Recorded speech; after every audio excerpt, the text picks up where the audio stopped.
we will be ready to talk on the other things. How are we doing today? Exciting. No, this show is not sponsored by Fantasy Draft, but their clean shirt was on the top of my laundry pile. And I'm already a couple minutes late, so normally I would throw on a sweater or something, but I like Fantasy Draft. They've been nice to me. Almost ended up working there at one point, and no reason why I wouldn't in the future, but seem like good guys. Frequently throw up some overlay, which is a very nice thing of them to do. Lifetime free head-to-heads. Good stuff over at Fantasy Draft. So, not sponsored by Fantasy Draft, but Fantasy Draft. How you doing? Today, discussing the Pacific Division. Definitely one of the most interesting divisions there. It says no YouTube stream. I should be streaming on YouTube. Let me check and make sure I'm streaming on YouTube. This is critical. It says my OBS is active, but let's pop through and make sure we're going. How's everybody doing there? Yeah, it looks like that. And there's a thing here, and I'll click this link, and there's... Oh my god, it's me on YouTube. Jesus, I used to be more attractive. Okay, so yes, we are streaming on YouTube. A couple people have asked, you know, Ed, I don't want to look at your ugly ass 6 times to hear about the preseason before the preseason even starts. I feel ya. I'm going to put them all together into a playlist, tweet that out at some point, so... All good. I appreciate you backing me up there. So, yeah, hitting the last team in the West today. We've previously done the Northwest and the Southwest, and now we'll do the Pacific, discovered by Balboa, because it looked peaceful. That's how it got its name. Anyway, let's start off with the cream of the crop. You need a team name for your NBA Fantasy League. Please help. That's a good one. I have lots of NFL ones on the brain right now, but I'll keep that in the back of my head. So. Let's start with the Phoenix Suns. Last year's record managed to, and this was quite a feat last year, come in the very bottom spot in the NBA. 21 wins, 21-61. Not easy to do. A lot of teams wanted to get there, but they did manage to get to the bottom. Projected Vegas record this year, 29-53. Yeah, what's interesting about these over-unders is you almost wish you could bet on the delta as to how far they will make or exceed those numbers by. Like in the Western Conference last year, I think the Mavs are the only team that finished with a win record in the 30s. Is Booker healthy? No, Booker is not healthy. We'll get there though. But I believe the Mavs were the only team that finished with a record in the 30s. They won like 35 games, and everyone else was under 30 or 42 and over, I think is where it ended. So, which makes sense. Everybody there tanks the hell out. But there's a lot of these teams that have over-unders. This team is 29. There's a lot of teams that are 34, 35. You know, they're going to miss those by quite a bit. So this is what you're wearing tonight? That's fair. That's fair. Okay, so new additions to this team. Trevor Ariza signed a 1-year deal off the market, getting paid a little bit there. Ryan Anderson got traded over from that same Houston team. Darrell Arthur in from Denver, of course. DeAndre Ayton drafted. McCall Bridges drafted. Isaiah Cannon and Rashawn Holmes in from Philadelphia. And, of course, they drafted Elliot Kobo. And in the Ryan Anderson trade also picked up DeAnthony Melton, giving them several options for what to do for point guards if they even decide to play one. We'll get there in a second. Guys, they lost. Marquise Chris went in that deal along to Houston. Jared Dudley ended up with Brooklyn. Denwell House, who we'll come back to later today, probably won't say his name again, but he's with Golden State Warriors, who we'll talk about later today. Brandon Knight, Houston has his rights, but again, 2 knee procedures this summer and now has an infection, and the backup point guard in Houston is really James Harden, so wasn't going to have much of a role anyway. Alex Len found his way to Atlanta, as I have been told. Elfrid Payton made a brief stopover in Phoenix before heading out to the Pels. Tyler Ulis is also on a camp deal in with the Golden State Warriors. And Big Sauce Allen Williams in Brooklyn saying he's trying to shoot threes. We'll see how that goes. Coach of this team, Igor Kokoskov, in his first year, a Serbian-American, most recently coaching as the head of the Slovenian team, who won the most recent Euroball. The first foreign-born and raised head coach in NBA history, which I think is awesome, and approximately about 45% of you think he took our jibs. So, expected starters. Okay, when everyone is healthy, Devin Booker will start. DeAndre Ayton will start. Trevor Ariza will almost certainly start. And So at the time of the trade itself was weird. The Ryan Anderson trade. But the weirdest part of it, and I could talk about that trade for an hour, and I was a little querulous for both teams, was that Adrian Wojnarowski said that the intention was to have Ryan Anderson start at power forward for the Suns. Now, that doesn't mean he's going to start and play 36 minutes, but that's a really weird decision. Like in that trade, that they got D'Anthony Melton, that's good, and they took, you know, some money off the Rockets' books, so I understand, you know, what they were getting out of it, but promising him as the starter, like, I'm curious, did he ask for that? Ryan Anderson is 30 or 31 years old. He's actually not that old, but forward space on this team is really cramped. Besides, you know, Anderson, you want in theory see time from Ariza and TJ Warren and Josh Jackson and McCall Bridges, and that's assuming you just completely give up on Dragon Bender, who seems like in a year or two he could do a decent Ryan Anderson impression. So it just didn't make a ton of sense as a deal, and certainly to start him on the downside of his career as opposed to all these kids that they've got. So and another thing is to think about the guard forward balance on this team. So they've repeatedly do I think Anderson shoots better in Phoenix? Well, it'll be interesting to see you know, how his home road splits are affected. Ryan Anderson was one of the most interesting instances in this league of sort of converse home road splits. He was a much better shooter on the road, which normally doesn't make a ton of sense, and this has led to a lot of interesting theories in that he has red-green color blindness, which would be affected by a lot of the background colors in the Houston arena. I don't know, but it's going to be very interesting to see if his really, really significant home road splits, like Roethlisberger level home road splits, continue to his new home in Phoenix. We're going to get to LA. What do I think about this there? Isaiah Cannon was re-signed by Phoenix, right, is your question. Yeah, we're going to go into the whole staffing of... yeah, I mean, Cannon... So their point guard options are... I believe Cannon is there currently. Shaq Harrison will probably get the nod over Cannon, although he's a worse offensive player than both Melton and Okobo, but... Rookie point guards, I mean, this team is already defensively going to be a sieve. They got Trevor Ariza, so, okay, now they have one player on the team who can play average NBA defense, but, yeah, they're going to get run up and down the court. But then that leads to the question, is how much, they've said repeatedly they don't want Devin Booker to play point guard. And I think in fantasy you want Devin Booker to play point guard, but there's a little bit of both of them there. Will Lance Stevenson win someone a GPP off the bench? Yeah, probably. That team is really deep. We'll get to the Lakers, but yeah, it wouldn't surprise me if, you know, Lance has a big game. There's definitely a chance he's a creator. Again, that was the term they used, that, you know, LeBron and Magic were talking about bringing in other creators, and LeBron didn't want to have to create everything. So there's a lot of guys on that team where you have Beasley and Lance who can create things on their own. Everyone in Phoenix is going to play 10 minutes, no more, no less. A little bit more than that. Where's Randall now? He's in New Orleans. Dude, stop. Bender is awful. He won't be in the league in a couple of years. Well, neither will Ryan Anderson, but I believe Dragon Bender is 20. He might be 21, but I wouldn't be totally willing to give up on him. I guess my point is I have no problem getting rid of Marquise Chris. That seemed to have played itself out. They gave him a lot of time and a lot of chances. So, okay. But if you're bringing in Ryan Anderson, and let's assume that moves Dragon Bender from playing 18 minutes a night to 0 or 4 or something, I'm unexcited about that. What's the goal there? To win 26 games instead of 21 or so?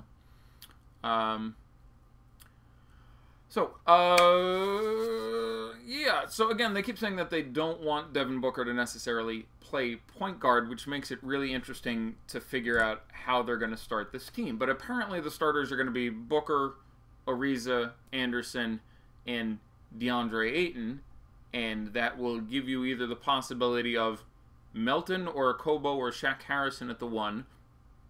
I would give Melton, I think, the slight favor of those, but I honestly don't think any of them start. I think they start Booker at the 1, or the nominal 1, and probably Josh Jackson in at the 2. I think it was how it would be, over Bridges and some of those other guys, but they definitely have sort of a cluster on the wing, so it's going to be see how they work this out. Now, for preseason, this is a team that we're going to be pretty interested in, I think. Booker is going to miss most or possibly all of the preseason. not unlike Lonzo, for example, very similar situations there, which is really going to open up some time. So if we look at last year's preseason, now, again, new coach. A lot of this is not going to translate over. One of the 375 Google alerts I have set up is for anything that has Kokoskov minutes and preseason in it, but I'll certainly be keeping my ear to the ground to get a better idea of what we expect here. But some of this is does come down from the front office, so it's not 100% just whatever the coach wants to do. And last year, to some extent, Phoenix did run their guys a little harder in the preseason. Josh Jackson, Booker, Bender, Len, and Bledsoe played 27.6, 27.2, 25.6, 25.2, and 24.7 minutes per game. That's pretty exciting. Those are well above the average. There are a number of teams that do not play anyone more than minutes. And again, we're going to talk about minutes here, so giving you the 30-second preseason NBA spiel. NBA is the easiest daily fantasy sport to be competent at, because simply having an understanding of who's going to play however many minutes makes it incredibly predictable. So for much of the regular season, when things are going in there's 14, 15 games, ownership and process and other parts of your strategy to win become superlatively important in this sport, because it's really easy for almost anyone to build a predictably fairly good lineup. So in GPPs, you're really upside shooting and ownership shooting, because it's very easy for everyone to have a decent lineup. But in the preseason, people fuck it all the hell up. So as opposed to in the regular season, where it's so easy that almost everyone is looking at some aggregator or some site and has a decent, it's not real hard to look at, okay, this guy played 30, 31, 30, 31, 29, and 32 minutes his last 5 games and has been in the league for 6 years and scores 0.91 fantasy points a minute. It's very, very predictable because of, the close correlation of minutes, and then by extension, the fact that NBA has lots of little scoring intervals as opposed to most other sports have big scoring intervals. You're playing football, a guy catches the ball, runs 60 yards, and gets a touchdown. Oh, there's 13 fantasy points that have showed up once all of a sudden. Basketball, you're on the court for a half hour. You have 30 opportunities to rebound, and you grab 11 of them. You have 9 opportunities to get an assist. You get 6 of those. You take 16 shots. You make 9 of those. Really lots of little occurrences, so your range of outcomes. So for the regular season, the entire thing gets turned on its head, and it's all about finding other ways to press an advantage. In the preseason, yeah, people don't know how many minutes people are going to play because it's much more difficult to find out. So you lean on it really, really heavily, because as opposed to the regular season where 95% of lineups are informed and with minutes and are using reasonable projections, that number is like half in the preseason, or at least has been in the past. This is on Periscope and YouTube streaming, and the awesome on Periscope and something else. I don't know. I hit a button and it goes all the way. Yeah, send me tweets about my personal stuff. Of course, Bender can get better. Like he's 20 years old. He can shoot, not at Ryan Anderson level yet, but fairly well from the outside. He's a 7-footer who can bury some threes. Let's see what happens with the guy. But yeah, I'm not saying like I'm all over Dragon Bender. I'm saying if I'm Phoenix, I'm stockpiling cash and assets and other things, and I understood getting Trevor Ariza. You have to spend a certain amount of money on your salaries. You're bringing in a locker room guy. It gives you one reasonable wing defender that you can throw on guys because they don't fucking have any. So I got that. The second move to pick up Ryan Anderson was much more confusing. All these videos are stored on YouTube. I will tweet a playlist of the 3 that have been done so far when we get there. So, there's a chance that they'll go easier on their veterans in the preseason here, but I'm optimistic this is a team that we're definitely going to want to keep an eye on, and that I think can definitely make us some money, especially with Booker not being there for a while. That is a lot of usage to open up for a ton of these other guys. So, and again, if we look at 2 preseasons ago, that was very similar. Again, they ran 13 players 2 years ago, 12 players. That's a little under the average. You got insane cases like last year, the Rockets ran 10 players in the preseason. The average is about 15. But again, preseason 2 years ago was 27.1, 26.5, 25.4, 24.1, 23.9. Again, allocated similarly. So above average usage, or above average minutes, and then without Booker there, I expect them to be a team we're really going to look at. So a couple notes from Media Day. General Manager Ryan McDonough said that Josh Jackson's defensive versatility could help him get minutes at the 2.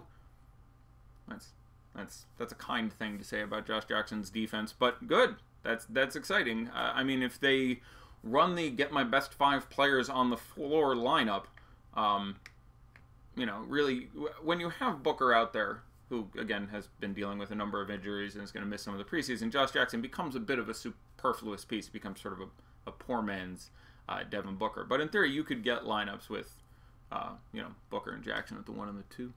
Will there be FanDuel preseason NBA? I presume so. It was not up as of a couple hours ago when I went to check. And again, Ryan McDonough also said during Media Day and sort of reversed himself that Booker might play some point guard this year, which again isn't surprising. They have 4 point guards, I think, in camp with you know, Kanan and Shaq Harrison and Melton and Okobo. Melton and Okobo, both guys that I liked watching in Summer League, both guys with some decent NBA offensive game, different in a couple ways, but both would be wretched at defense. But this whole team is going to be wretched at defense. Ayton, no, not so much. Ryan Anderson, no, not really. Devin Booker, no. And God forbid either of those rookies are in at the 1.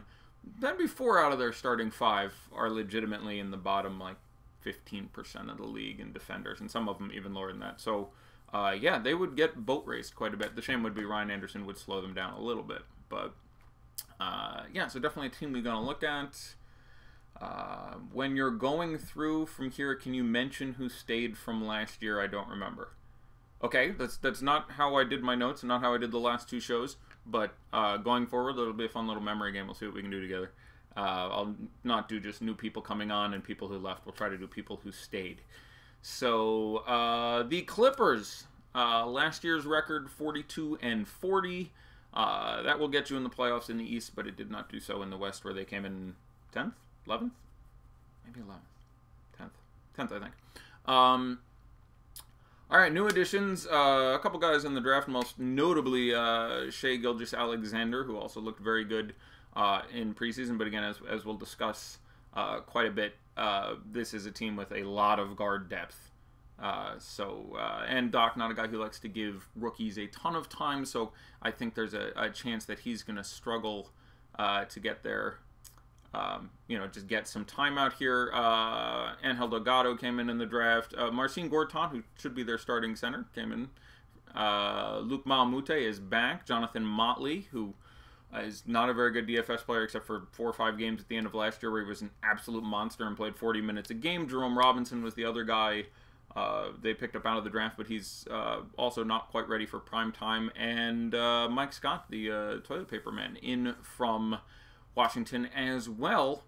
They lost Sam Dekker to Cleveland. They lost DeAndre Jordan to Dallas. They lost Austin Rivers, the coach's son, to Washington. And C.J. Williams is gone as well. I can't remember where he went, and it's not in my notes. That means the guys that they were there last year who they've kept are... It's going to be fun. Avery Bradley is back and apparently healthy. Danilo Gallinari is back and apparently does not have a broken ass at the moment. Montrezl Harrell is there. Tobias Harris. Wesley Johnson, Boban, Milos Teodosic, Sindarius Thornwell, the Wizard, Protector of Dollar on there, Lou Williams, of course, Pat Beverly, and I think Ty Wallace is currently signed.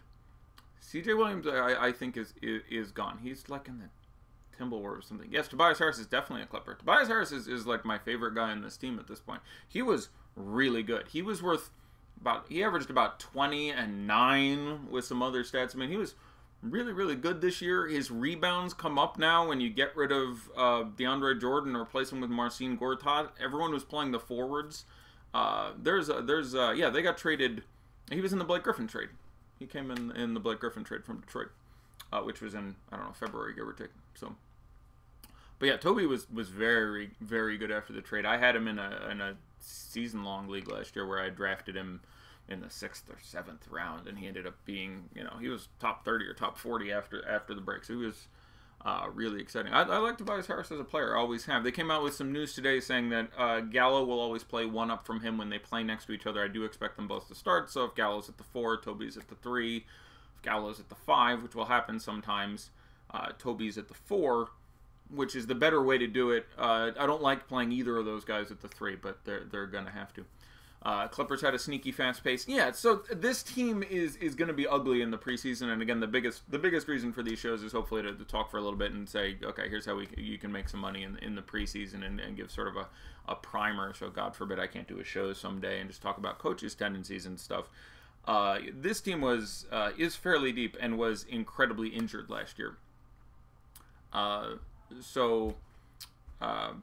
You know, Doc Rivers going into his 20th year as a head coach in the NBA, which is pretty impressive considering he's 56 or 57. Like, if you're a big Doc fan, it's not impossible Doc Rivers ends up being, you know, the most winningest coach in the history of the NBA for at least a little while. Like, there's a lot of young coaches coming in now, Sean McVay style, so it won't stand for 50 years, but Doc Rivers has somewhere in the 800s in wins. He's gonna, I don't think he's even in the top 10 right now, but if he coaches 10 more years, that's gonna get him up to the 5th or 4th or 3rd spot. And if he coaches till he's 75 or so, he's gonna get on top of this if he keeps getting halfway decent teams. Okay, so let's talk about this team a little bit. Expected starters when everyone's healthy and happy is going to be Pat Beverly at the point, Avery Bradley, Gallinari, Tobias Harris, and Marcin Gortat. Best coach in the NBA, so underrated. Well, I think he's about appropriately rated. He's frenetic. He does some things really well. He has locker room misses. Some of his back office work isn't as good as it could be. But some of his on-the-floor coaching is better than it used to be, which you would think, again, if you've been doing something for 20 years. He was really good as a player, too. And it's not surprised. I like that he's drawn to players who are a lot like him, whether or not they're his biological children or just other guys who have a defensive sense. He was a really good defensive basketball player. Did Pop die? Yeah, if Popovich would have to be dead for Doc to be, you know. I don't think Doc is... I think I would have Doc in, like, my 7 to 9 range if I was to rank the coaches I would want. But, again, it's a lot about cooking with the right food, and it depends who else you have on the team. So there are teams that I really want Doc for. I want Doc more for championship-level teams than, like, the rebuild. I don't like him in a rebuild scenario, so that's why it's a little sticky here. Now, this is a team that's going to try and compete. This isn't like the Suns, who we talked about, or Sacramento, who we're going to get to in a little bit. But this is a really deep team. So, like, let's talk about the guys on this team who we want to get some time. Among the guards who you kind of want to play either because they deserve some time or they're quality NBA players, because this is a team that is going to try and compete and win, but also has a number of decent guys in development. So guards, we have Beverly, Teodosic, Shai Gilgeous-Alexander, Avery Bradley, Lou Williams, maybe Sindarius Thornwell. And that's not talking about a couple guys. That's not talking about Jerome Robinson, who just got drafted in the top half of the first round. That's not talking about Ty Wallace, who's still with the team. That's not talking about Jawoon Evans, who made us a lot of money in DFS last year. Because, again, everybody kept getting injured on this team. But that's, 5 or 6 guards. Among the forwards, you have Gallinari and Tobias Harris, of course. But you also have Luke Maamute and Mike Scott. Both of them are quality NBA players. And at center, you have Gortat, Montrezl Harrell, my guy, Montrezl Harrell, and Boban. We can't forget about Boban. So that's 12 to 13 guys you want to put in the rotation every day. You can't play 13 guys every day, or at least it would be pretty rare. And again, that's not counting those guys, not counting Jonathan Motley, not counting Wes Johnson. So they're going to cut it down to 10 and 11 a day. So I think maybe Sindarius Thornwell falls entirely out of the rotation. Boban, I don't think plays every day. But it's a deep team. Their 6 through 10 is better than a couple teams 1 through 5. Am I sure Montrezl won't start at center? I'm not sure. I would be surprised. It makes more sense to have sort of Gortat start there and then, phase down as the game goes along. But I'm not certain. Certainly, I think it's more likely that he would surpass Gortat relative to, say, Boban, who's specialized. Yeah, there were those Wes Johnson games. There was the Boban game. We were talking about him. Boban against the Nuggets. This is the Nuggets. I don't know if he played in the first half, but in the second half they played him like 21 minutes, which is hilarious because Boban is the creature from the Black Lagoon and is not designed. He's not biologically designed to run up and down a basketball court for 20 minutes. I thought he was going to die. I really thought he was going to die. I didn't forget Lou Williams. I listed him among the guards. I think I mentioned Lou Williams at least twice. But yeah, Lou Williams, who was, again, much better last year than anyone expected he was going to be. That had a lot to do with everyone else getting hurt a lot. But, you know, Lou Williams was playing 37 minutes some games and taking 25 shots. So even if I've mentioned him once or twice already, he deserves several more mentions. So preseason usage, Doc has a pretty average preseason usage history. But I think this year it will be worse than average because of the depth on this team. His starters, he is almost the perfectly average guy. His starters get the most time, then the second unit, but more densely compacted than in the regular season. Regular season, you're looking at starters are getting 30, bench 6 to 10 guys are getting 16, 18. Preseason, Doc does what a lot of teams do, where starters are getting 24 on average, bench guys are getting 16, 20, and then there's some smatterings thrown around other places. So last year, for example, top was Gallinari at 25.8, Evans at 24.9, Teodosic at 24.9, DeAndre Jordan at 23.8, Blake at 23.5, Pat Beverly at 22.9, Lou Williams at 21.2. Meh. That's just about coming in right there on the average. The 5 starters and Lou Williams were 6 of the top 7. It's just about average usage if you ask for the average way a coach uses his team during the preseason. If we go back one more year, somewhat hilariously, Austin Rivers played 29 minutes a game in that preseason. Next highest being DeAndre with 24. CP3 got 23. Blake 23. And so that year, randomly, Austin Rivers picked up a giant pile of extra time. But to sum up, not a full avoid. Nothing thrilling as of yet. Pretty deep. Light exposure. Price plays. Not a team we're going to be on a lot. I follow the news out of EuroLeague. I'm not generally having time to watch it. Clippers better or worse this year? I mean, if you ask Vegas, they were going to slide 2 or 3 games this year, and I think that's the case. I do think the West is collectively better. We've taken Braun out of the East and a couple other moves. But yeah, lots of interesting guys to talk about on this team and see how this evolves. But I don't want to spend too much time because I want these to be, watchable by someone there. So. Rumors, a lot of teams are interested in trading for Patrick Beverly. Another guy who got linked with the Suns who we just came through. But yeah, there's a lot of guys once we get to the regular season that I'll be interested in targeting on this team. And depending on the pricing, which we haven't seen yet, maybe I'll do a show for, hey, the pricing is out for the first time, let's talk. First game is Friday night, and it's just a single game. It's just the Celtics and Charlotte. But maybe for Saturday or something, we'll take a good breakdown on it.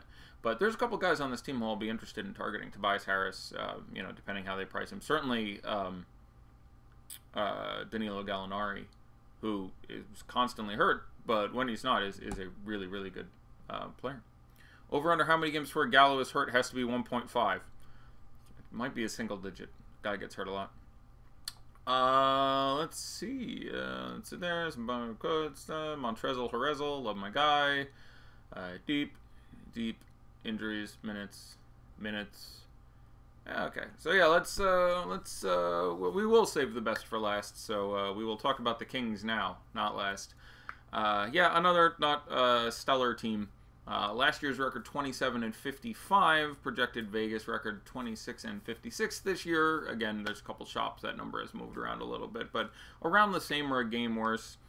They obviously picked up second pick in the draft, Marvin Bagley III. They picked up Nemanja Bjelica from Minnesota, Deonta Davis from Memphis, Yogi Ferrell from Dallas decided to finally show up, and they got Ben McLemore back from Memphis. So good on him.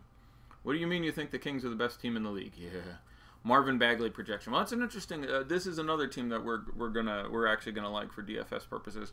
Guys, they lost Bruno Caboclo, Vince Carter, who's still going though. He's going in Atlanta. Older than me. One guy left in the NBA, older than me. Jakar Sampson is gone, and most relevant, the only real relevant departure, although Vince Carter matters a little, but Garrett Temple going to Memphis, frees up some minutes on the wings. Who stayed? Okay, who stayed? All right, De'Aaron Fox. I'll just go top down. Sure. De'Aaron Fox, Bogdan Bogdanovic, Buddy Hield. Those guys are all certainly important.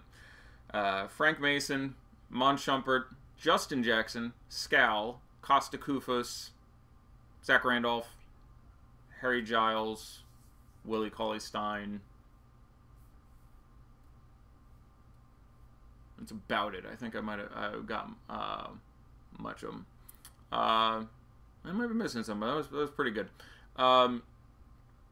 I could pull up the roster and deduct from the additions we just did, but that wouldn't give us a fun little game there.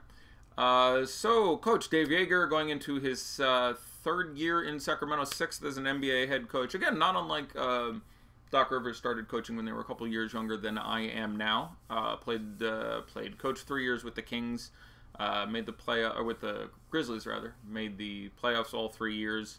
I think he won a round once. Then the Kings picked him up after he got fired, and 2 days later they threw some money at him. He's like, okay. Has not made the playoffs, obviously, in the 2 years he's been with the Kings, though, as they say, it does help when you cook with the right food, and that is not what he's been cooking with here.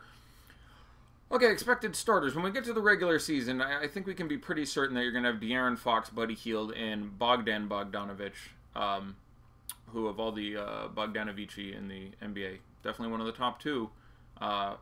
My guess to start the year is I will say it'll be Harry Giles and Willie Cauley-Stein to start at the 4 and the 5. I should write all these lineup predictions down, but they're pretty big.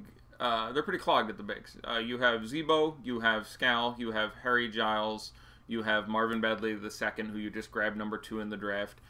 You have Willie Cauley-Stein, you have Costa Koufos, and you have Deonte Davis just in from Memphis. And that's not counting Nemanja Bjelica, who I would rather play at the 4 than the 3, and has proven to be a pretty useful guy. We've seen him do some good stuff when Jimmy Butler was out with Minnesota last year. You forgot that skinny power forward. I forgot his name.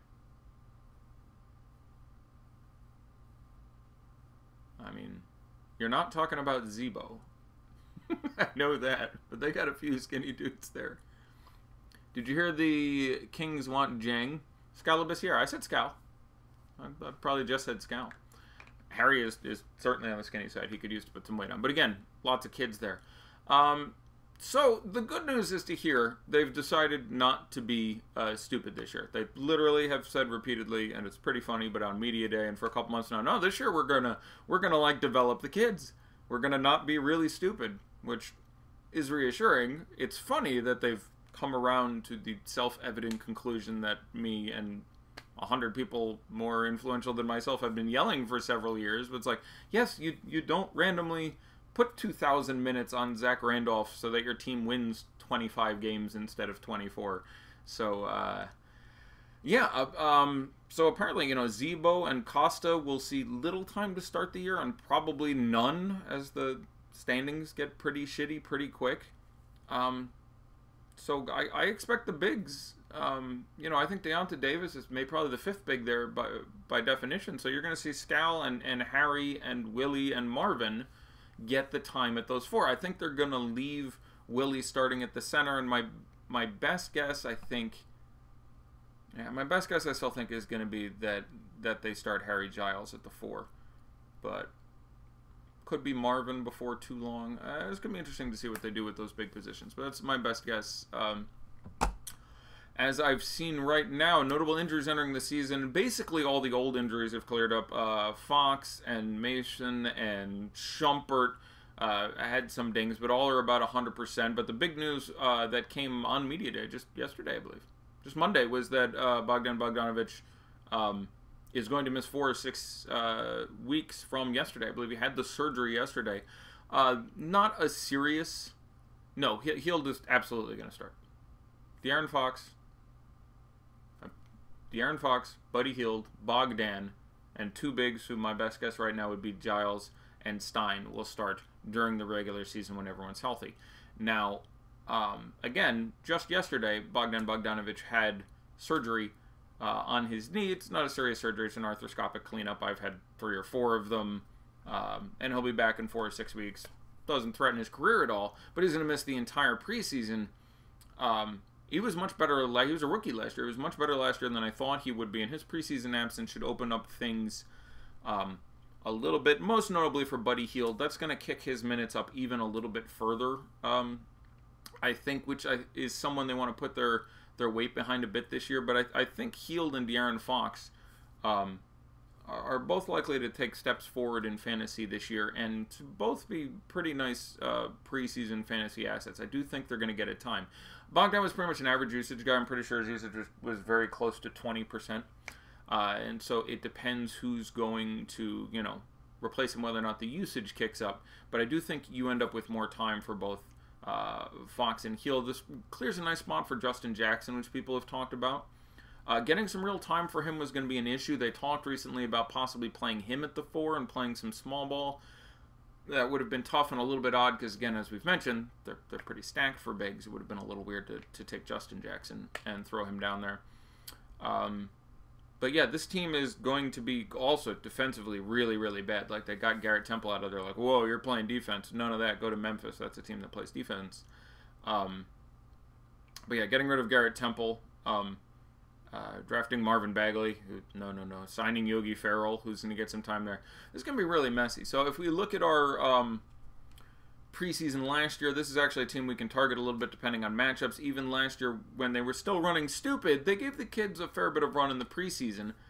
And now, same coach, same front office, and saying, we're going to not be stupid, you can expect this all to improve. So top 5 last year were minutes, where Scal at 25.5 led the way, Buddy at 25.1, Papagiannis and Willie Cauley-Stein at 23.8 each, and Justin Jackson at 23.1.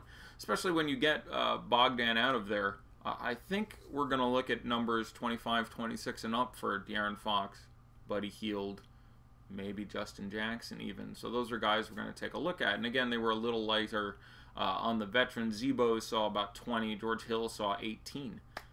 So, you know, with Bogdan out and Zebo playing little or none, Kofis playing little or none, I have some interest here, especially when we're probably going to be looking at prices that have been pre-formulated from last year's activity. So, you know, definitely want to keep an eye on exactly how many guys they invite to camp. The times in his 5 previous preseasons that Jaeger got a little out of control, there were 3 of those 5 years where he ran 18 and 19 guys. That obviously has not the best effect on minutes. I'm hoping that that final invite list ends up being 15 or so. But definitely a team we'll have some lingering interest in. He did light it up during the Rising Stars game. I assume you're talking about. I think it was Bogdan had the big game there, not Buddy nor Bojan. All right, we'll keep going.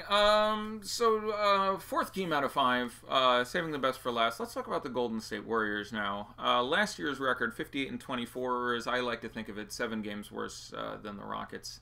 Playoffs, yeah, they did okay.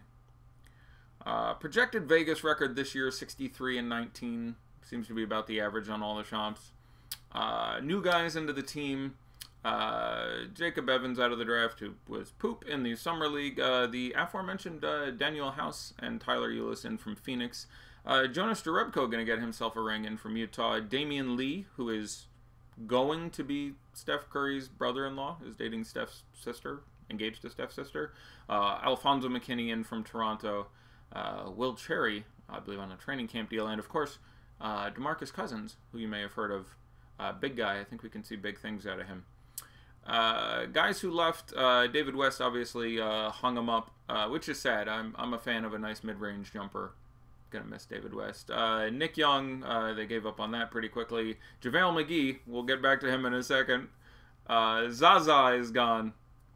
And that's basically it. Oh, so guys who are left over, 4 guys you may have heard of in Steph, Clay, Durant, and Draymond. The 3 guys who are going to vie to be their starting center on day 1, which will be Looney, Bell, and Damian Jones, I think. Sean Livingston is still there. Andre Iguodala is still there. Quinn Cook is still there. That's most, if not all of them. The coach, of course, is Steve Kerr. His 5th year as the Warriors head coach. Didn't win the title 1 time. So, you know, he'll be in search of his 9th? Yes, 9th NBA championship. He got 3 with the 2nd iteration of Jordan's Bulls, 2 with the Spurs, 3 as a coach so far. So he's doing pretty good. Pat McCaw has actually technically not signed his deal, I think. I got to check, but they offered Pat McCaw, I want to say $1.74 million or whatever it is. And as of the last I knew, but I haven't specifically seen an update on this in like 8-10 days, has not signed his deal. But good snag there. I do expect him to. I think everyone expects him to. He was kind of hoping to get like $3 or $4 million this year, but busted his ass pretty bad last year, a la Gallinari. I don't think he's actually signed right now, but good question. So yeah, expected starters: Steph, Clay, Durant, Draymond at the 1 through 4. Steve Kerr has come out and said specifically he is not going to start. They already got married. All right, there you go. I did not know they already got married. I have been so corrected. I apologize for not keeping closer track of Steph Curry's sister's intimate relations.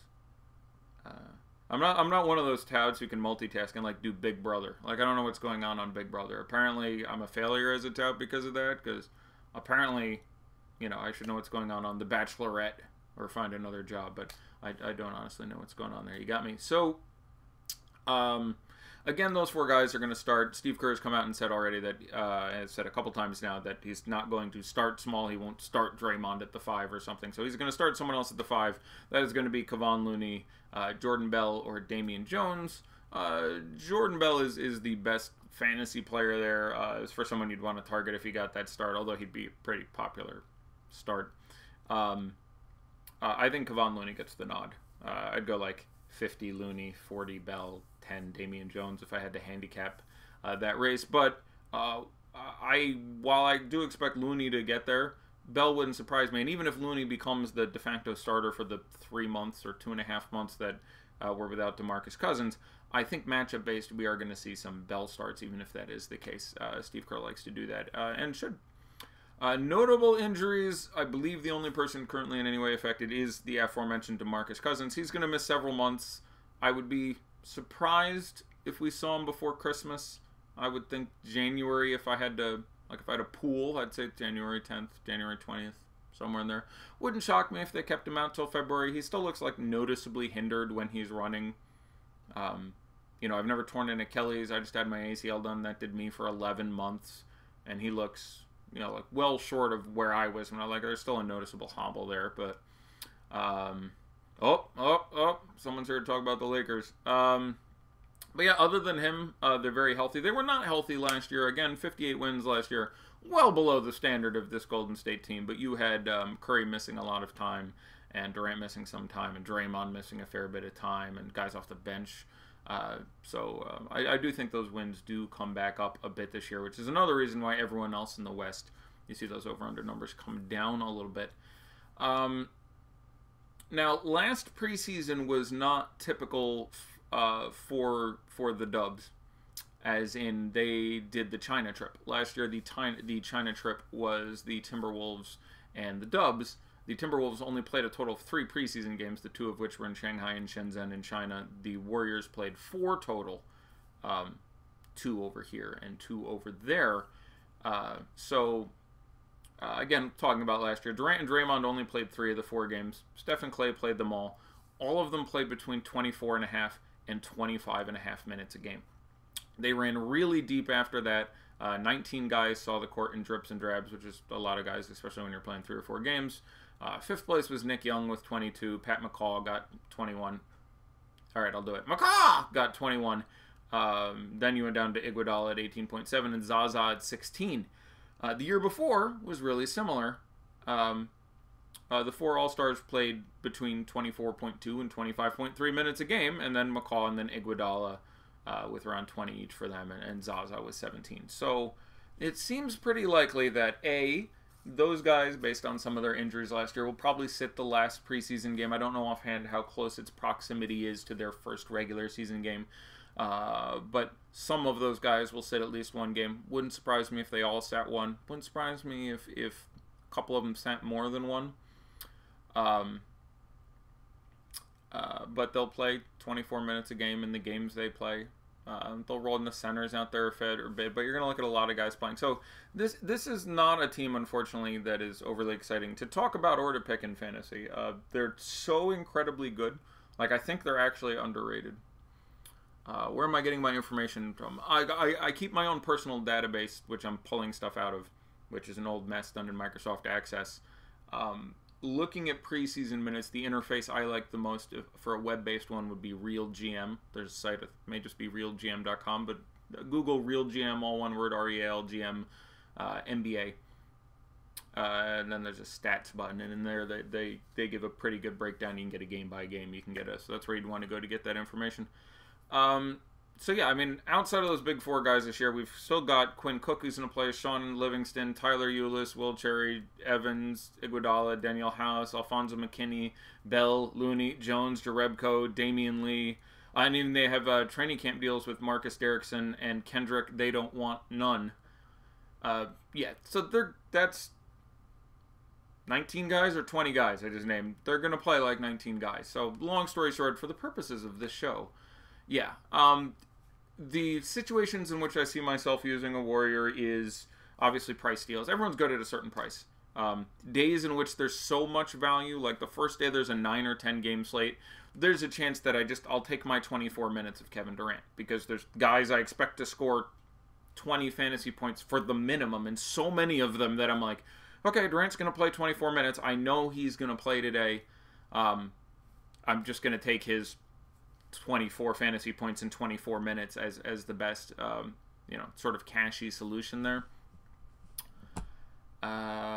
Late swap will help with this, but generally I think versus the field, especially at the beginning, you're going to want to under-own on the Warriors studs. There's just going to be a lot of people who are going to buy in for 24 minutes on these guys, and they often won't be worth the price because they're obviously going to be priced up a little bit. But we'll play it day by day. But that's the take on that. All right, so finishing finally, Curry had that 40-point game in Shanghai versus the Wolves last year. Yeah, last year you sort of ignore.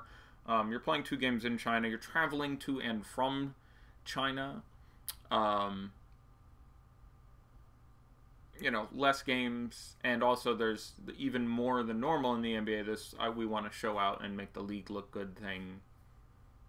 So, all right, the Lakers of Los Angeles. I love this team, and by that I mean, if you asked me to pick 10 guys to put on a team that you would be interested in seeing in a Hard Knock style show, like 8 of them are on this Lakers team.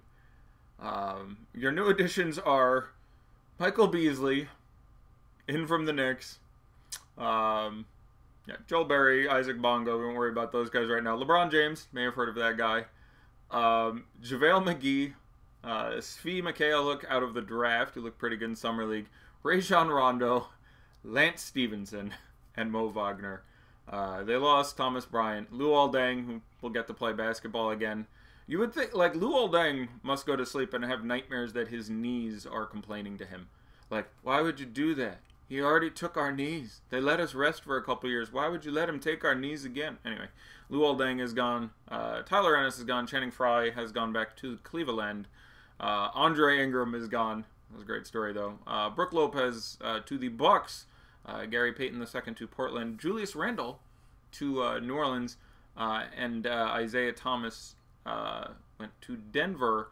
The most impressive thing about this team is I believe they kept the fewest players from last year. I could look, but unless I'm missing something on the count, they kept 6 players. They kept Ball.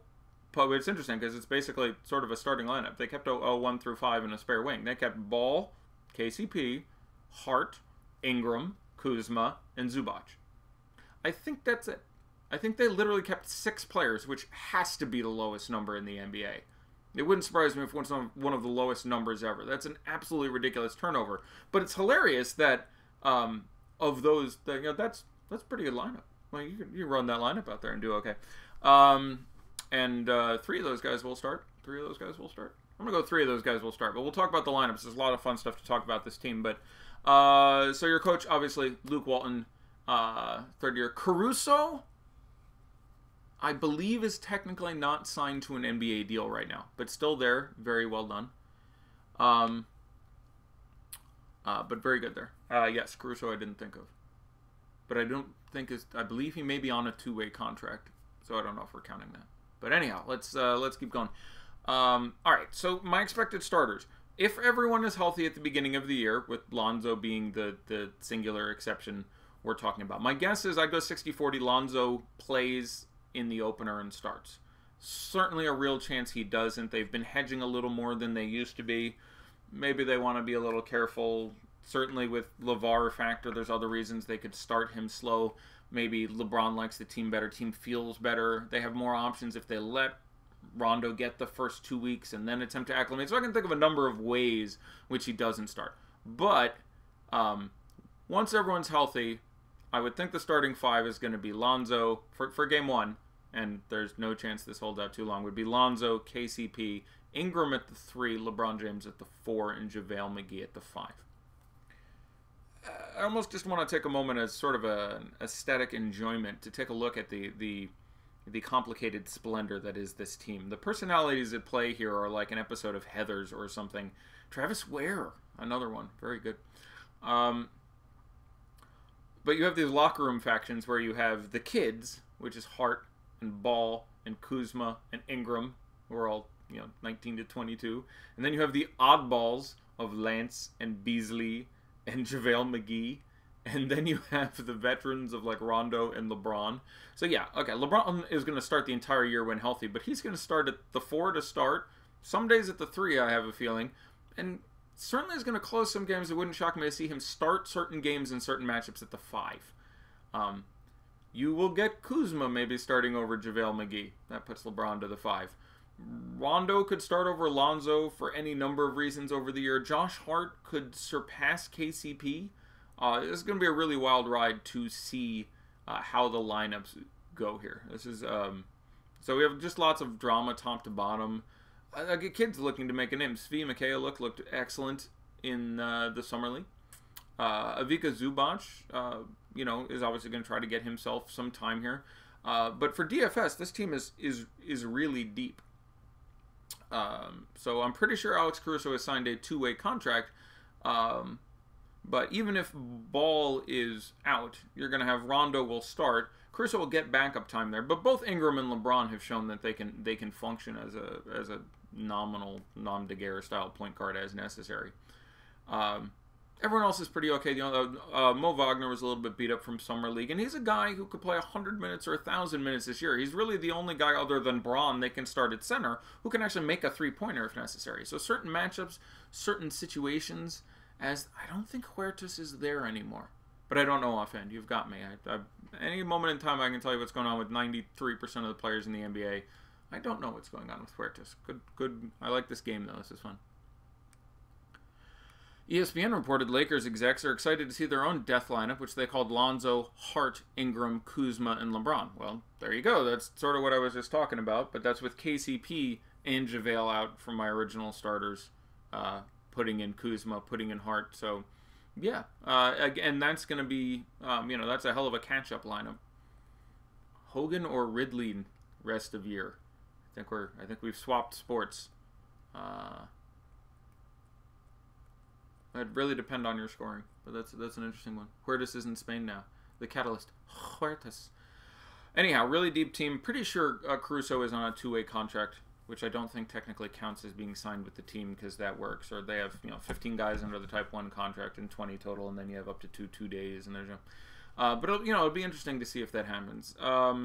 So minutes 2017-18, it's going to be interesting to see what we can expect out of minutes here. Each of the last 2 years, Luke Walton gave a couple of kids superlative minutes. Lonzo played 29, and Kuzma played 28 last year. That then went down to Ingram at 25, KCP 23, Randall 21, Caruso, Clarkson, Lopez, Nance, all basically 18 or 19. And those minutes on Ball and Kuzma were nice, and they were predicted for last year and nice and profitable and stuff. But this team is really deep now. I don't know if we look at getting anyone over 25 minutes on average. You want to give me my guess at the guy who randomly gets a pile of minutes? It would probably be either LeBron. Maybe he decides he's going to play 27 minutes. 27 minutes of LeBron doesn't suck, and a lot of this team is figuring out how to get guys to work with LeBron. Now, this is one of the more curiously put together lists of names ever, but the two guys I would think would get a lot of minutes, and I'll come back to them, would be LeBron and Josh Hart. When you take... KCP is a bit of a veteran. And who knows, maybe he'll get a drunk driving or something. When you take Lonzo out of there, you could certainly see that by extension picking up Hart's minutes, and he looked really good in the Summer League, and there's someone they want to see more of against NBA competition, and here's where you can do it without possibly sacrificing games. Because, again, this team wants to make the playoffs. When the first LeBron thing came out, I said I thought they would get 49 wins, and that's about what Vegas is saying. I think they end up being the 7 or the 8 seed. Do they have a point guard who can shoot threes? They have point guards who can shoot threes, not who can make them at, say, league average. No, Lonzo Ball's shooting last year was historically terrible. Rondo has always been a we're going to let that guy shoot kind of guy. Caruso is their best shooter, and that's not saying that much. But sure, they have 2 point guards who can make threes, kind of Brandon Ingram and kind of LeBron James. 7th seed. Are you joking? I'm the GOAT? No, I'm as the 7th seed with 49 wins. But we will see. Don't forget Svi Mikhailuk. Yeah, I've spoken about him a couple times, and that's how he can find his way into this rotation. This team is somewhat starved for competent outside shooting.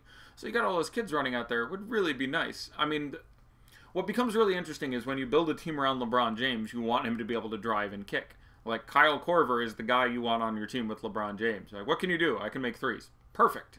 Do that. So when they picked him up and then went out and I know who will get Beasley and Rondo and Lance Stevenson, you know, you want sort of more supplemental pieces around LeBron, and they got a lot of guys who can create by themselves. They're saying if you can't shoot threes, you can't play with LeBron. They are going to prove that wrong this year. They got rid of Brook Lopez. They got, that has to be Celia. Someone made a heart sign next to Kyle Korver's name. So, you know, he's a hell of a shooter. I hope someday he returns your affection. But again, I was saying, you know, if I had to pick the guy to get those extra minutes, it's either Hart by sort of guard minute extension and then wanting to see more what he can do against NBA, or LeBron just because they got to figure out who can play next to LeBron. So LeBron ain't going to play 35. He might play 28. And 28 minutes of LeBron is going to be better than 24 minutes of Kevin Durant 6 days out of 7. Certainly 5 days out of 7. The year before last, pre-2016-2017, D'Angelo Russell got just short of 30 minutes a game. Randall got 26.4, and then it fell off to 23.5 with Ingram and Clarkson. So, you know, I think I'd go 50, 60% likely no one on this team gets more than 25 minutes. They're deep.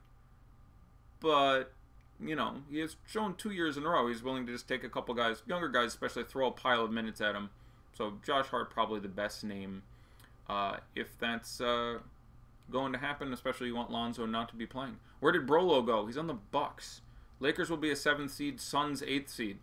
You're at most half right.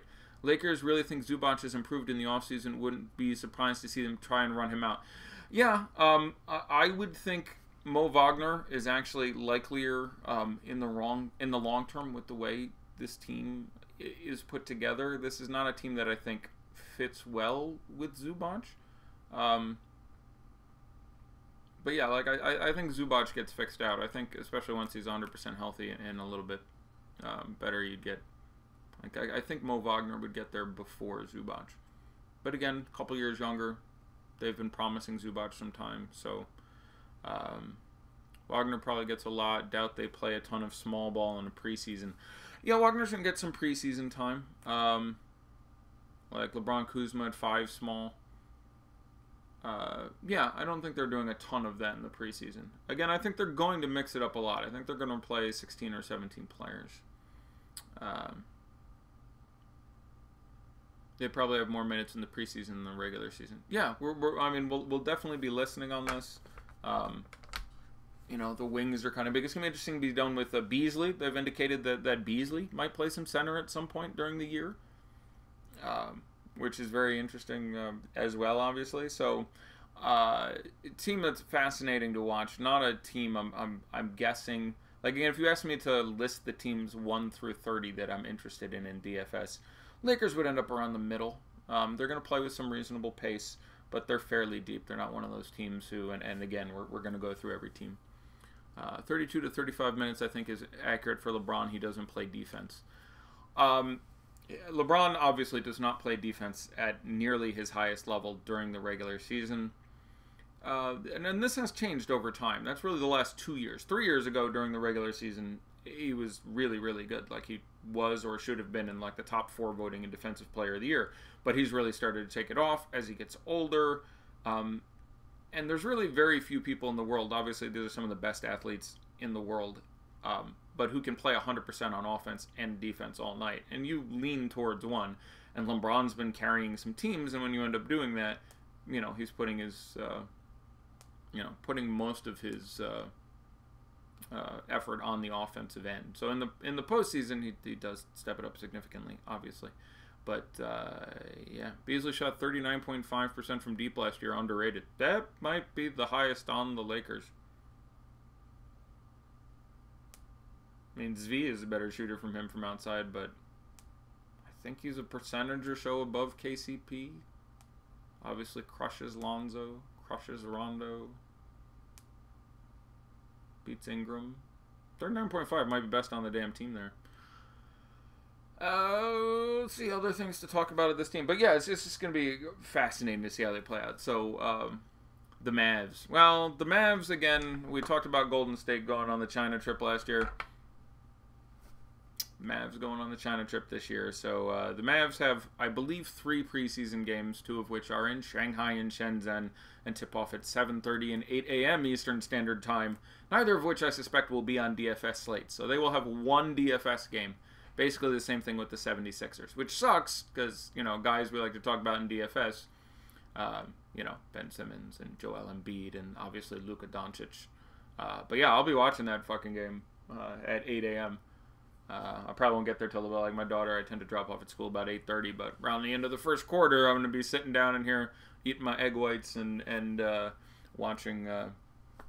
watching those games in China. So that's going to be pretty exciting. How much tape do I watch per week, Eddie? It changes a lot during the year. The research for preseason is really onerous, and Summer League is even... Summer League was the hardest for me. Summer League I did by myself, whatever those 17 days were in a row, and that was like 8 hours a day. It was absolutely insane because I don't follow college basketball that much, and I don't follow EuroLeague as closely. So a full 80% of the players in Summer League I knew nothing about, so that required a lot. And then there's just watching Twitter. But I don't watch as much tape as I used to. I watch more live than I used to. So I would say on your average day, I probably watch 4 hours of live basketball and an hour on tape during the season. That's what it'd be. Crunch time lineup will be Hart, KCP, Kuzma, LeBron, and Beasley. I don't think it's Beasley. And again, Beasley is an incredibly gifted offensive basketball player, but I just don't think Beasley finds his way out there. I think you get a team like that. It may even be Rondo. Beasley, Kuzma, KCP, Lance, Rondo, Lonzo, all notably variant in play at times. That's true. Those are... I mean, KCP is the most solid of those players for what he produces. His shot is really inconsistent, and he isn't certainly the most stable player in the league. But I think all of them are a tier more frenetic than them. Even Lonzo actually is also pretty solid among those 6 players. You know, Lonzo can't shoot, but, you know, he's a baby and he's still figuring out exactly what the hell is going on. He's an amazing fantasy basketball player. Like, he's gonna, assuming he's healthy and plays the whole year and starts, he's gonna get, I mean, everyone in season long is going to get worse on this team because the team is just a lot deeper. So I don't remember how many minutes Lonzo played last year, but it was significant. He averaged, I don't know, 36 minutes when he played or something. That's going to come down by 6 or 7 minutes, I think. But he's going to have, you know, 17 points, 8 assists, 7 rebounds, 2 steals, and half a block or something. Like, he's going to be a guy. Nuggets team of the year followed by Suns. I'm really excited about the Nuggets. That's going to be fun. The NBA is better. The NBL is better than the NBA. The Australian League? Zoe does everything well besides shoot. Yes, that's fairly close to correct for fantasy purposes. Lakers going to run a 10-man rotation lull. At least 11, I think, but hopefully down to 10. It'll be Ball, Rondo, KCP, Hart, Ingram, Kuzma, Beasley, LeBron most likely. Well, JaVale McGee is going to start at center, but you're talking about the closing here. Why does Beasley get so much hate? He single-handedly led the Knicks to a win versus Boston last season. Yeah, he's a really talented basketball player, but he's a bit of a head case. Suspect on defense. And is generally considered an NBA bust. I mean, he is one of the better offensive players in the league when he wants to be, but, you know, he's been in the league a while now and hasn't, you know, gotten over the hump. So Lonzo much bigger. Yeah, apparently, apparently everyone in the offseason, there's literally, I could probably come up with a list of 35 guys who have said they stopped eating sweets and junk and brownies and donuts and candy, and 12 guys. There's several guys on the Lakers whose conditioning I've heard about in the offseason. Zubac, Ball, is built like a wall. KCP has physically reshaped his body. Kuzma has gotten all Instagram jacked up. That's 4 on this team off the top of my head. Like, every preseason, I don't even pay attention to it anymore because every preseason, there's literally 60 players who are like, this guy's in the best shape of his life. And, you're playing professional basketball in the NBA. One would think you'd be in the best shape of your life, but... Zoe is bigger. Yes, so I am told. Have I seen Ball? I have not physically been up close to Lonzo Ball. I've seen, obviously, many pictures. Interested in how that Peyton, Randall, and Davis will work together. Yeah, I mean, the Pelicans are a really interesting team. They played so fast at the end of last year. And I was in with Gallagher from RotoWorld. I was in a tweet thread earlier today where Alvin Gentry was talking about, making some comments that he didn't think... He made a lot of contradictory statements in the space of an hour. So he said, like, I want to push the pace even more than we were doing last year. But at the same time said, I want to play all my 3 bigs at the same time sometime. Which is normally counterintuitive. You don't say, I want to play faster, I want to play my biggest dudes. Usually that doesn't work out. Now, in fairness, of his 3 guys, Mirotic is the least pace-oriented of them. And he's pretty good. For a guy who plays the 4, he moves pretty well. Randall and Brow are great at it. They are both great run-the-court guys for bigs. So that one sounds a little contradictory. Would almost make sense with the exact roster that they have there, where you could run out, your best 5 players lineup, where you don't play a 3 because they don't have an NBA quality 3. You're looking at Etuan Moore and Solomon Hill. So in theory, you run your 2 power forwards in your center, and then you run Drew Holiday and Alfred Payton, and we just run all goddamn day. So that was interesting, and then at the same time he was saying he wanted to limit their minutes, but try new configurations. So it's going to be interesting. Pelicans, another team we definitely have to keep an ear out for. But it's a team that, in general, we're being hesitant with, certainly at least the older players. Mirotic can play the 3, maybe. Well, yeah. I don't want him or Randall defending the 3. There's times that lineup is just a bad idea. They will get pick and rolled into fucking oblivion. But I'm interested to see him try.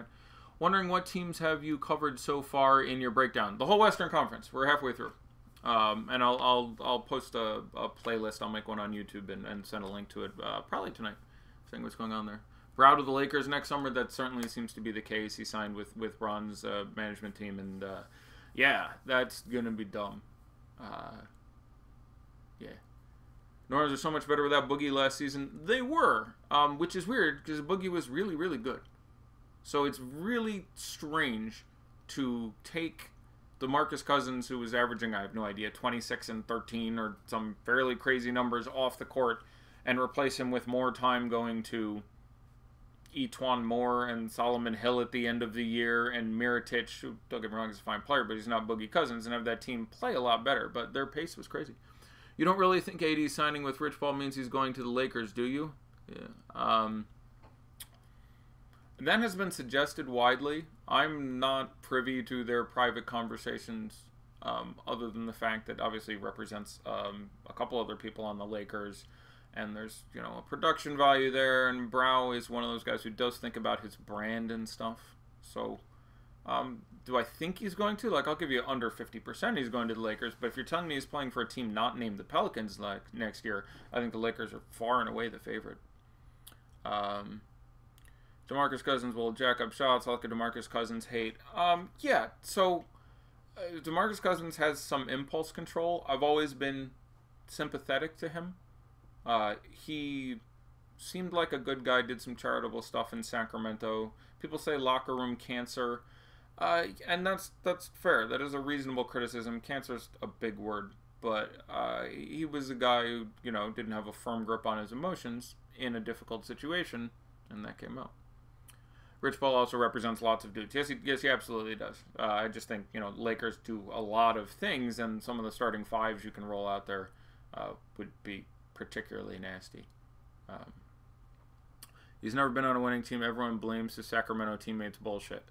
Yeah, I don't think he is the smartest basketball player. I don't think he is the best locker room guy. You know, I can't differ with you. Through a notable picture of Lonzo transformation in stat, Kuzma doesn't look that much bigger to me. Right, those guys are getting, yeah. Slows the pace down, yeah, absolutely. Jimmy wants to come to New York. Yeah, Jimmy did not put the Lakers on his list. I think Jimmy ends up with the Clippers. I still think. They have resources to trade, including guards and wings. They can give Jimmy and another player the max next year. Braun is going to go after Brower, some other guys, and not Jimmy. So I don't think the Knicks get Jimmy Butler because they're apparently not interested in trading anything worth as much, and they're just going to get better deals from the Heat and the Pacers and the Clippers, and they're just going to get offered more. So I just don't think the Knicks will end up with him. Did I see how long the Orlando second-year guy got? Are you talking about Jonathan Isaac? I'm not sure to whom you're referring. Send Jimmy to Boston for Jaylen Brown, Marcus Morris, and 3 draft picks. I think that's a worse team. I think that's sort of de-boogieing sort of what we were saying there. Like, if I'm Jimmy, I want to go to New York. Yeah, like, make a good team in New York. What beats that? But which is supposedly why Boogie contacted the Warriors. He was like, fuck all this. Well, Boogie is coming off... No, this works for Boogie for a lot of reasons. So he gets 1 year, $5 million or something. Only has to play a few months. Maybe gets himself a ring. Gets himself some cachet. Gets himself a title. And if he can be back to 100% by the postseason and, you know, put up 30 and 10, which isn't going to happen in the postseason next to the other 4 guys on Golden State, but get back to being dominant, then he probably gets someone to throw the max or close to it at him. Kyrie and Jimmy would thrive, and they said they want to play together. Yeah, Kyrie and Jimmy to the Knicks, where you're looking at Kyrie, Jimmy, Kristaps, etc., presumably Kevin Knox, maybe Enix Cantor is a sick starting 5. Bookie went to the Lakers to take the minimum, and they said no. Which, don't get me wrong, having Beasley, Rondo, Lance, JaVale, Boogie in the same locker room. Oh, God. God bless. Boogie is going to curse the Warriors. I don't know. If he doesn't buy in, they just won't play him. So the thing in Sacramento is you can't not play him. If he doesn't do the right thing, he's got a 1-year deal for $5 million, and Steve Kerr will tell him to sit his ass down. So I don't think he's going to curse the Warriors. Like, they'll either play well and buy in and do what he's supposed to do, or they'll be just fine. Kawhi and Jimmy in Toronto. I don't think Kawhi stays. You know, that laugh sounded pretty fake. I'm kidding, obviously, but I think he's resentful. I think, you know, I enjoy the fact that the players are taking more industry and more ownership in their career decisions, ending up where they want to play. That would be the... I feel better about players aligning than, you know, rich white billionaires collecting them like chess pieces. So I generally like it, but it is going to lead to a lot of super team bullshit. So what's the situation with Jimmy? Thibodeau keeping him hostage? Well, apparently he said, I'm sitting the hell out, and they're going to counter his demands. And Glenn, the owner, says, okay, we're gonna trade this guy. So Tibbs was like, come on, man, is there any chance I can get you to stay? And apparently he's like, no. So that's the situation with Jimmy Butler. He's going to get the trade he wants. I'd give better than 50-50 he gets the trade he wants by the end of this week. Like, they're going to move him in soon. Kawhi is a Westworld host. It's possible. It's possible. Any sufficiently advanced technology is indistinguishable from magic. Or in this case, Kawhi. Jimmy and Kyrie in New York. It's not impossible if that's where they're going to want to end up. Yeah. Jimmy, please, I'm going to lose my job. Tibbs, probably. Yeah, I mean, and that's... don't get me wrong. Tibbs, I believe, does have some real affection for Jimmy Butler. He's really tied in with those Chicago Bulls teams. The fact that Luol Deng is back now, too. If Joakim Noah shows up on this Timberwolves team, I'm not going to be surprised at fucking all. But, yeah, Tibbs is on the hot seat. And you take Jimmy Butler out of there and replace him with some assets. Now they've gone to... who I would have had as the 9th seed in the West to the 10th or the 11th seed, and if he doesn't make the playoffs, even if he makes the playoffs, his job was going to be a little sketchy. Who's that Tiers guy on the New York Knicks?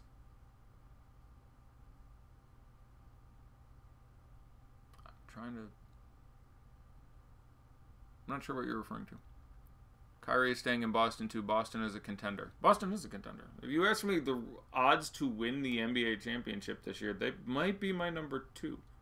I think they're pretty clearly the second best team in the second best team in the league. That's a conversation, but they're definitely the best team in the East. There's a couple other teams I think have a shot at it, but if they stay healthy, yeah, I mean, they could make a number of finals in a row here. Oh, Alonzo Trier. Sure. Okay, go ahead. Sure, they have a lot of nice players. Mitchell on the Knicks is going to be interesting. And with the trades they've made, they may start opening day backing up Enes Kanter there, obviously. Knox. There's some interesting pieces there. Remember Game 1 Warriors versus Spurs 2016. Spurs were up 19-3 until Zaza injured him on that closeout on purpose. Yeah, that was... I look at Zaza's injury in that case very similar to Draymond Green's kicking people in the dick. I don't think Zaza was like, I'm going to close out and break your ankle, though I don't think it's impossible. Like, he stuck his foot out there. I think it's more likely he just has very little consideration. He's just a guy who throws elbows around and is intentionally physical, and that's the genesis of his game. That's what allows him to play in the NBA. Where is Zaza? Got Detroit, I want to think, taking the backup position there. No, I've watched a number of videos. Zaza has a history. He throws it, but that's what I'm saying is I think he's throwing his body around. I'm not sure he's like, I'm trying to break your leg. I'm not sure, you know, a lot of concern that he might pop someone in the nose or kick someone in the dick. So intentional is an interesting word to use, but responsible I think is certainly fair. I think Zaza, no, Boban is not a Piston. He's a Clipper. We went through him just a little while ago. Westbrook would disagree with me. Fair. Boban is on the Clippers. Zaza has history with Kawhi. Oh, okay. Zaza is not coordinated enough to do all this stuff intentionally. Right. Like, that's what I'm saying. Like, I really don't know if Zaza has that. Watch, I'm going to daintily, like a ballet dancer, stick my leg under you. But I wouldn't bet on him. Yeah. Everyone knows how to keep cap space. Now there ain't many players that would rather make a super team in Indianapolis than in Miami or Brooklyn. Yeah. And you're going to see. We saw the Miami team. You know, Golden State got there through some excellent drafting. You know, Draymond. Steve Kerr being an excellent coach. And then, you know, Steph and Clay staying healthy, evolving to be the best players they could. And then Durant deciding to break the whole fucking thing. I mean, that's how we got to this impasse. But that's the best basketball team ever on an NBA court by a pretty significant margin. If you add a fully healthy DeMarcus Cousins to that team, and he buys in and the team plays very vaguely intelligently, I'm pretty sure I'd take them over the Eastern Conference All-Star team. But, yeah, it's just filthy. And last year had a reasonable chance with the Rockets, who built the best team ever, but then the Rockets lost Ariza and lost Mamute and picked up Melo and blah. This team does not have half the chance it had last year of upsetting the Warriors. But yeah, this is a legendarily good Warriors team. There really aren't any weaknesses. So, but yeah, you know, you were going to get lots of the flyover state teams. I mean, I was amazed that Paul George stuck with Oklahoma City. And a 4-year deal, too. That's absolutely amazing to me. That was the biggest surprise of the summer for me. I cannot believe they got him to do that and forego his Gatorade commercials and all the other things that come from going to L.A. with LeBron. And so that was shocking to me. I thought he was gone. The way that team got jobbed in the postseason. And they're like, I thought Paul George was fucking gone. But kudos to Presti and the guys who made that deal happen. Paul George was just dumb, to be honest. I respect his right to do what he wants with his life. Maybe he doesn't want a super team. Maybe he wants to build it. Maybe he likes playing next to Russ. Maybe he would. He was dumb if his goal was to be famous, and he was dumb if his goal was to win titles.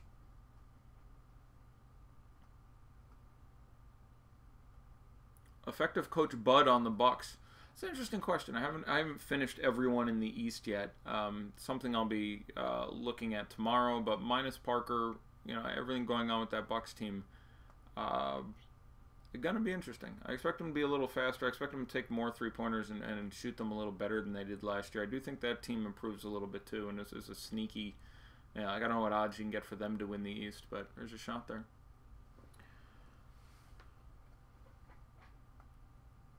Zaza could have dislocated Kawhi's arm in Dallas. Okay, I don't know exactly what that's referring to. I remember Kelly Olynyk yanking Kevin Love's arm out of its socket. Bud likes pop rotations. Yeah, he's part of the pop tree. Okay. Wiggins will be very underpriced to start the season and perhaps even the preseason. Yeah, I would think that's the case. Now, the issue with Wiggins is it's really rare for him to hit any sort of upside anymore. Yeah, his game, like, he's worse at rebounding, worse at everything. Like, you need to really get lucky, or he needs to go off. Now, not having, and we talked about this quite a bit in the Northwest Division preview, but, with Jimmy not there, yes, that's going to... Wiggins was, I believe, the player on this team I said I was most interested in the preseason. So, like, I certainly don't hate that, spending $5,000 for him. So what's up with players not wanting to play with LeBron? Yeah, that's interesting, isn't it? Some of it is ego, and it's understandable ego. It's not far past the... I can not like things Donald Trump does, but you're stupid if you're surprised at what Donald Trump is doing. Donald Trump managed to live his entire life, and I'm not being critical of him here. I'm not taking a political stance, but I'm saying he lived an entire 70 years being very advantaged by being loud and boorish and not terribly tactful. So when he became president, you were an idiot if you thought that was going to change. He spent his entire life where that was what it led him to. So when you look at Kyrie Irving or these other guys, they think they're the best basketball player in the world. They may not think exactly that, but they've spent their entire life from 10 years old being the best athlete in the room and the best guy on their 8th grade team and the best guy on their high school team and the best guy on their college team. And they're really, really good. And when you play next to LeBron, all you hear about is, hey, what's it like playing with LeBron? And that's not fun. So if you're Jimmy Butler and Kyrie Irving, you want to be LeBron. You don't want to be LeBron's little brother. So I think that has a lot to do with it. And again, LeBron is getting older. If you can, sign up with a couple 20-year-old guys who are really good, or LeBron who's 33 or 34, but has a lot of miles on him, I understand going sort of the other way. Who knows what LeBron is like in 3 more years? He's got a lot of tread on those tires. Russell Westbrook will never win a title, yay or nay? I would say no. You ask me at this point, because here's the thing, and I mentioned this, like, if I'm Paul George, I'm a little bit pissed right now at the fact that Russell Westbrook, just had his sudden arthroscopic surgery and isn't going to be available for the preseason, which is another team we're really going to want to target, because you're going to see Paul George going off. You're going to see Felton doing crazy things. The Thunder is a team we're going to want to look at pretty heavily. Again, see the hell division of the Thunder. They're obviously not in the Pacific. Are they in the Northwest? The Southwest is Texas. Yeah, they are. They must be in the Northwest Division, which is weird. But see, the Northwest Division preview, we talked about them a lot. But, Paul George just signed on for 4 years in the middle of fucking nowhere. And now Russell Westbrook had his, 4th knee procedure in the last 3 years or something.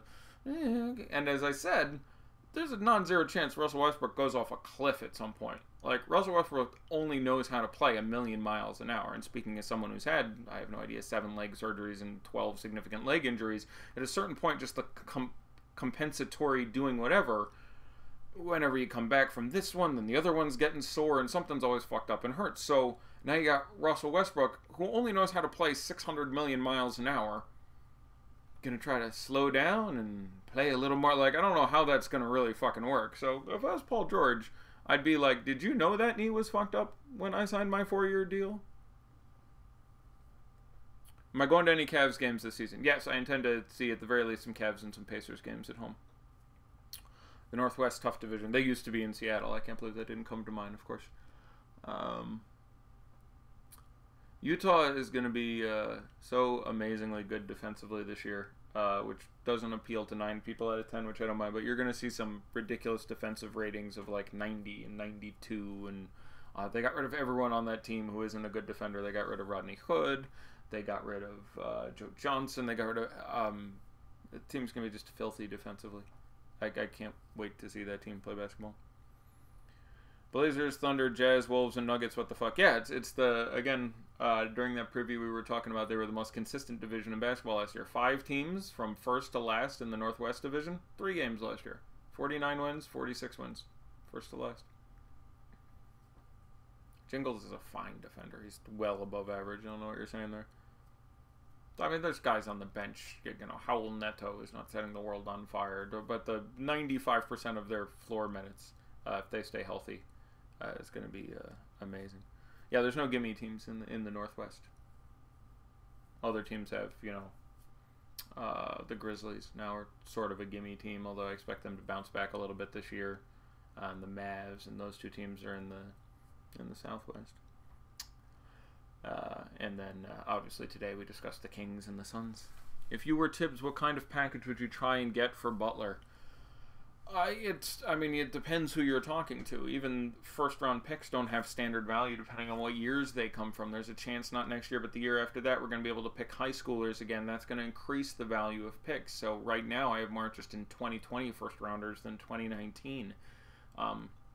You know, there's teams like, if I'm the... Tibbs isn't making the deal, and Tibbs has a different agenda than the guys who own the team. The guys who own the team know they're not winning this year. They're probably not winning next year, but there's an outside shot with Karl Anthony Towns ratcheting down the center if he continues to do well. They had a couple other interesting pieces there. Maybe trade Wiggins for some assets, put some shit together. Maybe they can compete in 2 or 3 years as the Warriors break up or fall off. So that's what they should be thinking about. Thibodeau wants to not get fired and continue to get paid $10 million a year to be an NBA coach.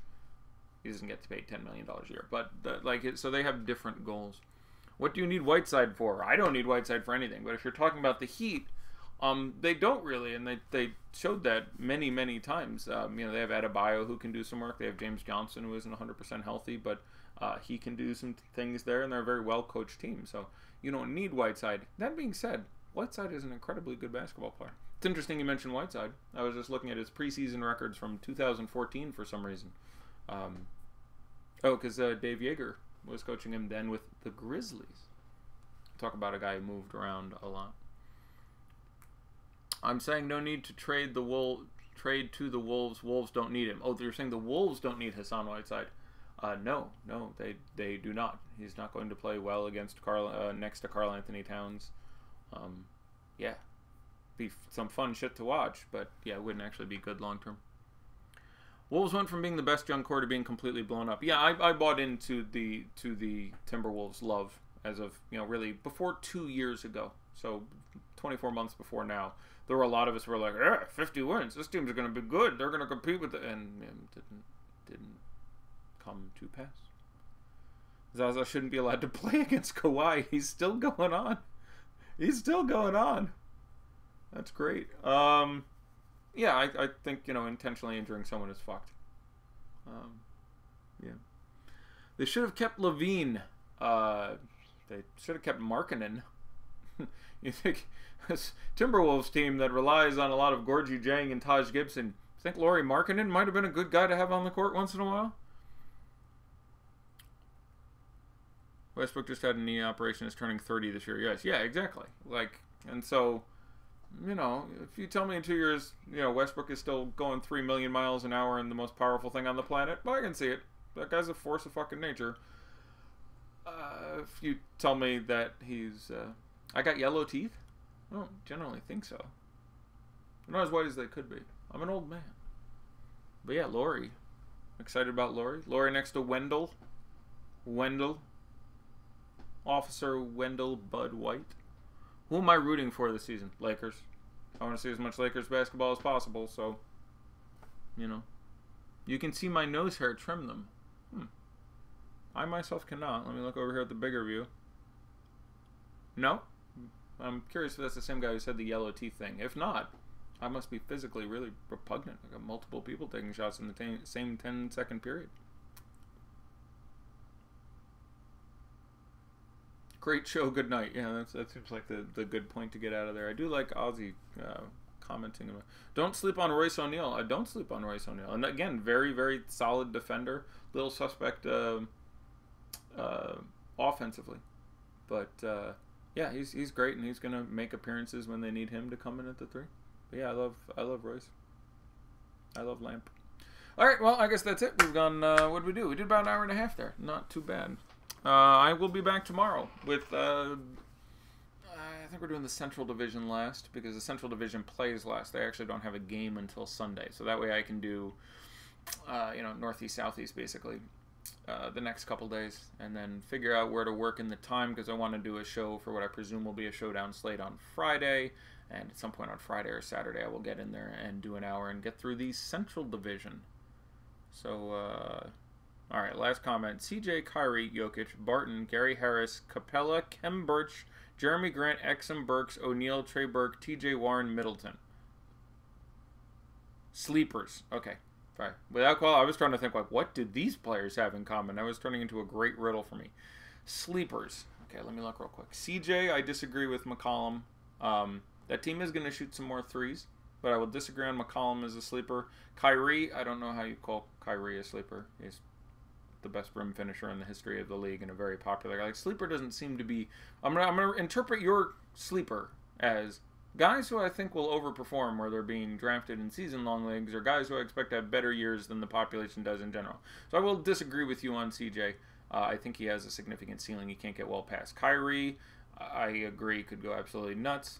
Jokic, yep, love me all the Jokic. You could pick him as high as like 4th, and I don't think you're crazy. Gary Harris, I mean, I love this Denver team, but I think he may be the guy who seeds some of the offense because the whole team can't go crazy. Capella absolutely is going to go from 26 minutes to 33 minutes, I think. So certainly Kem Birch, I'm not sure has a role, but I need to take a better look at that team. Jeremy Grant, I do think he gets the starting job over Pat. Exum and Burks, I like Exum, not Burks, between those two guys there. O'Neal, or go reread my Jazz notes, maybe. Trey Burke, okay. Again, I can see that happening. TJ Warren, I think, is the guy who loses in the minutes contest there. I think Jackson gets minutes. I think Bridges ends up picking up minutes. But I think TJ Warren is actually going to lose minutes this year, and so I think he'll regress more than improve. And Middleton, I agree again. I think the changes to that team, Middleton will be good. So I agree with most of your sleepers. McCollum averaged 5 to 6 assists, 3 rebounds. And Trey Lyles. Yeah, Trey Lyles, again, the rotations on that team are going to be interesting, but they shed 3 of their 7 power forwards, so definitely going to get some time off the bench. Isaiah Thomas being out at the start of the year does portend some extra usage in the stats for Trey Lyles for a while. Without Isaiah Thomas there, he's going to be their #1 bench guy. So I do think there's an inverse correlation with the level of production from Trey Lyles to Isaiah Thomas. Warren gets buckets. Yeah, that's about all he does, but he does get buckets. But, when Devin Booker isn't injured and you draft Ayton, it'll be interesting. I would generally think Warren goes down this year, not up, though. That would be my call. When Dame was out, he can dish. Yeah, no, CJ, there are ways he can improve his game, but he's already shooting fairly well. But, if his game gets better, it's through Damian Lillard missing a lot of time, or them fulfilling their goals to be a better three-point shooting team, which obviously he did have some part in. So, I think he ends up about the same, but I can certainly see scenarios whereas he improves. So, all right, we are going to call it at that. Thank you, everyone, for your time. I shall be back again tomorrow. Bonne chance, mes amis.